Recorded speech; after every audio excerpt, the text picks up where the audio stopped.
If you enjoy our content and think this is important material, the best compliment you can pay is by sharing this with your friends and family. This helps us out a lot. Also, if you enjoyed today's program, please like, comment, share, and subscribe to this podcast. We would love to hear from you.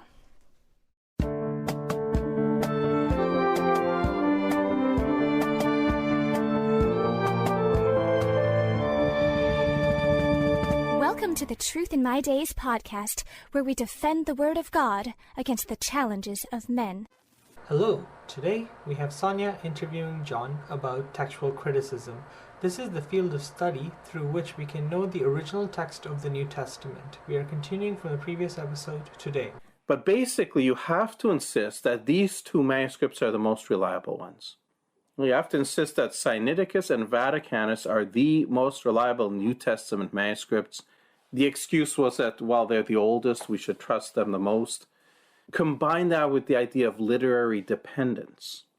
And the idea of literary dependence is that the Gospels were not actually written independently. You know, all the church fathers, we talked about the authorship of the Gospel books, and we saw that the church fathers, people in a position to know, people who knew about the writings, who knew the apostles and so on, tell us that each of these writers wrote independently and wrote their own eyewitness testimony. Matthew and Mark and John. Mark was writing Peter's testimony as his agent. Luke is the only one who depended on the word of other eyewitnesses, himself not being an eyewitness. But the idea of literary dependence is no, that's not what happened. The gospel writers, Matthew, Mark, and Luke, copied from each other, you see, because there's a lot of similarities there. And the idea was two of them copied from a third. And once you have that, the question is which one was first? Well, they had to claim Markan priority. Mark was the first one written. Now, that was not something that anybody believed until the discovery of Sinaiticus and Vaticanus with their missing last 12 verses. There's a plethora of evidence from the early church writings telling us that Matthew was the first one written. But if you have Mark first, and if you have literary dependence, then it became very possible to say that Mark came first, Matthew and Luke copied from Mark. So you see, their testimony is not independent. Only Mark is independent, and Mark has no resurrection. It's interesting, Matthew C. Williams, in his book, Two Gospels from One, a comprehensive text critical analysis of the Synoptic Gospels, published in 2006, writes this on page 23 and then page 215. During the latter half of the 19th century, however, a new hypothesis took center stage. Renewed textual examinations reached the conclusion of Markan priority. Now, interestingly, admits that until this time, nobody believed in Markan priority, or almost nobody.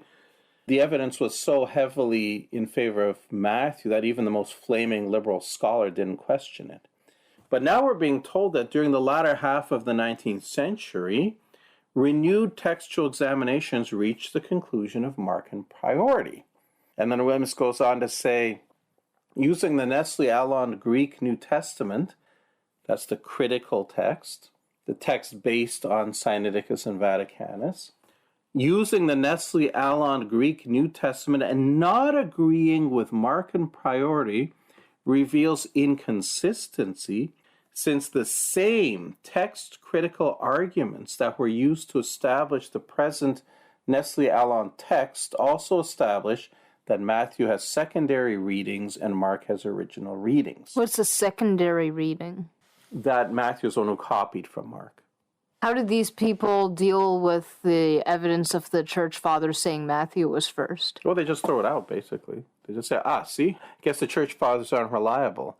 And they have tremendous chutzpah, because once they ignore the church fathers on this, then they say, oh, well, see, they got that wrong, so we just can't trust them generally.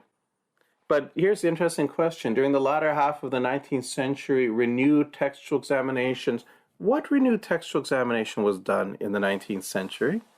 Those two most reliable manuscripts. Exactly. The only renewed textual examination was the discovery of these two manuscripts, which were missing the last 12 verses of Mark, and set the stage for getting rid of the resurrection as long as we can say these are the best manuscripts, and Mark came first. How can we even know that they were the oldest? How do you tell?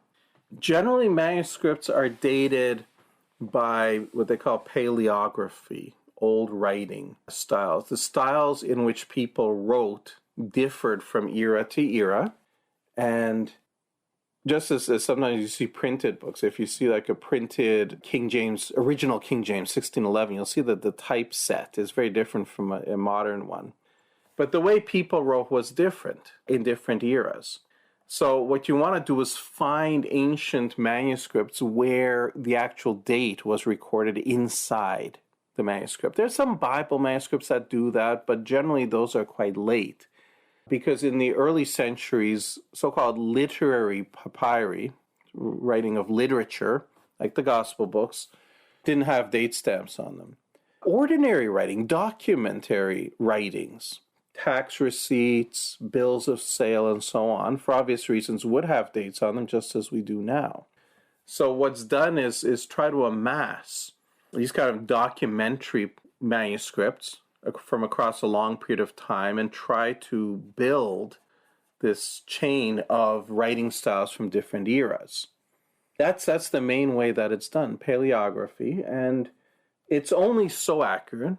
Usually they'll say within like plus or minus 50 years, because somebody could learn to write at a young age, and then he maintains that style even as the style changes and younger people are writing a different style. The old scribe might still be writing in this older style. So it's thought to be accurate to plus or minus 50 years. A second way would be carbon-14 dating. Now, we've talked about the problems of that when we're discussing creation evolution. And for a long time, it wasn't really used because it was a destructive testing. You actually had to destroy part of the manuscript to date it. And now they've got better ways of doing it. You use very, very, very little of the manuscript, so you can try to do it. But there's two problems with that. And we've talked about the problems with carbon dating in the first place, the problems of knowing what the exact ratio of carbon-14 to carbon-12 was the original document. And then the second problem is it can only give you the date at which that particular piece of parchment, the animal from which it was made, died. It can't actually tell you the date of the writing on it. We have one interesting ancient manuscript of the Bible, New Testament, called Codex Ephraimi Rescriptus. Rescriptus means rewritten. And vellum parchment tended to be expensive, and sometimes a scribe would take an existing written document and scrape off the old writing and write a new one on top of it. Now, if he didn't do a very good job of scraping, you can see the old writing. Nowadays, if he does a very good job, you can still bring out the old one with ultraviolet light. But the interesting thing here is Codex Ephraimi Rescriptus has a copy of the New Testament that was written in the 5th century. It was scraped off and rewritten with some homilies from Saint Ephraim, which is why it's called Ephraimi Rescriptus, in the 12th century. 12th century. So if you did carbon dating on this manuscript and it comes out to 5th century, and you look at the writing on top and think that's from the 5th century, you'd be off by 7 centuries. So we don't generally use carbon dating for biblical manuscripts. It's mostly done by paleography, and it's thought to be accurate to plus or minus 50 years. Oh, just like today, people don't learn cursive in school anymore, but you'll still have adults who are using it, so you'll see different writing styles even today. Yes, that would be a good comparison of that, which means that perhaps Codex Alexandrinus, the oldest one known, when Vaticanus and Sinaiticus were discovered, it's possible it's older. These do tend to change. Scholars argue for different dates and sometimes for very different dates. But again, this was very important for the liberal scholars. And so there you go, getting rid of the resurrection in 3 easy steps. Mark in priority. Mark's gospel book was written first. Step 2, Matthew and Luke copied from Mark, so they offer no independent testimony. Step 3, since only Mark's counts, and Mark doesn't actually have a resurrection story based on claiming that Sinaiticus and Vaticanus are the best, That means the idea of Jesus' resurrection was a later addition, a legendary accretion, not actually an historical fact. Now, if you get into details of this, obviously the arguments will be more complex, but this is basically what it comes down to. Now, what are the problems with this?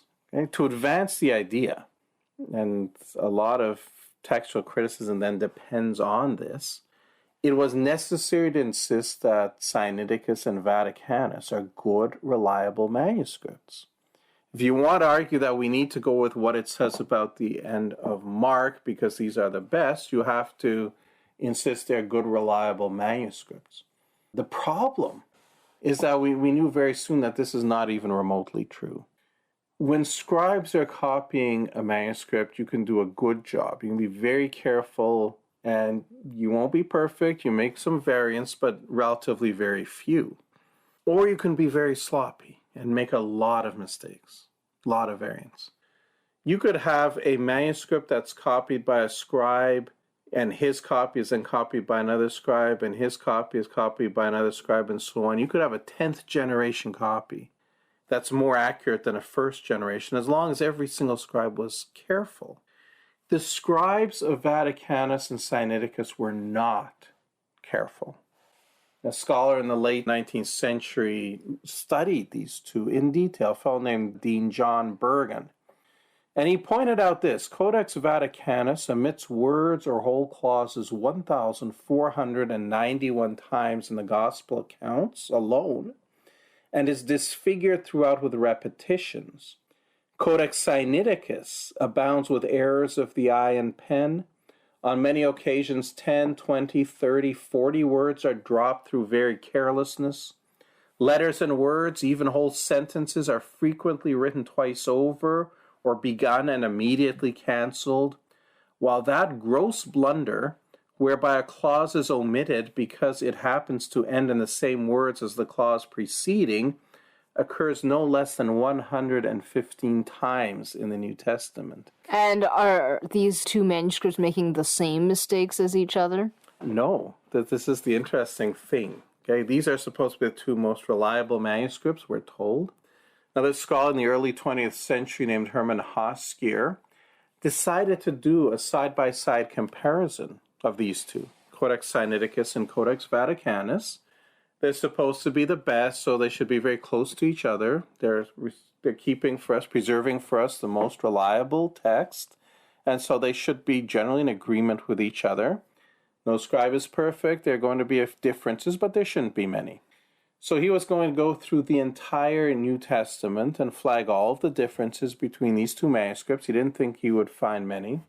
He ended up filling 2 huge volumes. He ignored trivial ones like spelling differences. But he ended up filling 2 huge volumes by the time he'd reached the end of the Gospel books. He didn't even get to the rest of the New Testament. In these 2, he found them contradicting each other more than 3,000 times in the Gospel books alone. More than 3,036 to be precise, significant disagreements between Sinaiticus and Vaticanus, and that actually exceeds the number of times they agree with each other. Thank you, everyone, for listening today. Unfortunately, we have run out of time, but please join us for the next part tomorrow. Same time and same place. Thank you for listening to the Truth in My Days podcast with John Torse. We would love to hear from you. Please feel free to share any questions or comments you may have. You can reach us on Facebook, Instagram, MeWe, and YouTube. Simply search Truth in My Days as one word. Again, Truth in My Days as one word, no spaces in between. And you can connect with us. You may also visit our website for more comprehensive material and to learn more about our ministry. Our website is truthinmydays.com. Thank you.